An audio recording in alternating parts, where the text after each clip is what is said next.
दिल्ली से ताजा खबर आ रही है कि लोकसभा में किसी भी एक पार्टी के पास मेजॉरिटी नहीं है।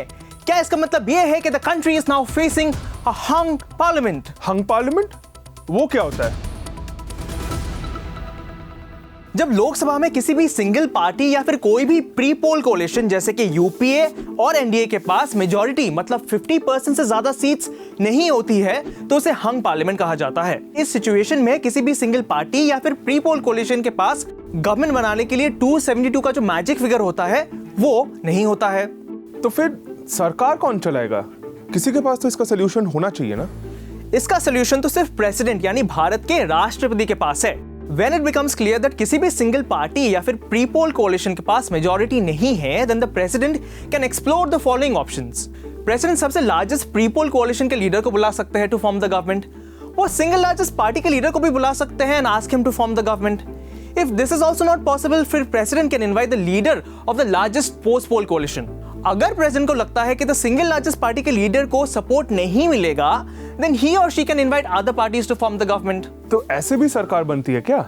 Yes, in fact 2004 के लोकसभा इलेक्शंस में कांग्रेस लेड यूपीए को 218 सीट्स मिली थी, मतलब मेजॉरिटी उनके पास नहीं था। But the then president APJ Abdul Kalam had invited Sonia Gandhi to form the government after the left parties assured outside support to the UPA.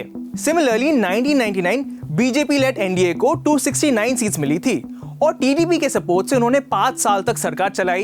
ये अटल बिहारी वाजपेयी की गवर्नमेंट थी जो 13th लोकसभा के पीएम थे। एक सेकंड, तो इसका मतलब है कि अगर ये सपोर्ट दे रहे हैं तो इसका मतलब सपोर्ट ले भी सकते हैं। यस, इनफैक्ट 1998 में भी इलेक्शंस हुए थे जिसमें बीजेपी को 182 सीट्स मिली थी। The BJP managed to form a coalition, but its government fell within a year after the AIADMK withdrew support. इसके बाद फ्लोर टेस्ट हुआ जिसमें बीजेपी एक वोट से हार गई थी। Finally, the president dissolved the Lok Sabha and then ordered fresh elections. So what's better then? A government with support or fresh elections? Well, अगर प्रेसिडेंट को लगता है कि a party or a coalition has the numbers to form a stable government, then it makes sense to avoid fresh elections. लेकिन अगर president के सारे options exhaust हो जाते हैं एंड फिर भी कोई सरकार बना नहीं पाता है, then the president's rule can be imposed and the Lok Sabha can be placed under suspended animation. अब president's rule can last up to 6 months and इस दौरान कोई भी एक पार्टी या कोalition को दूसरा मौका मिल सकता है to prove the numbers and form a stable government. लेकिन अगर 6 months बीत जाती है और कोई भी सरकार बना नहीं पाता है, then the president has to dissolve the house and order fresh elections.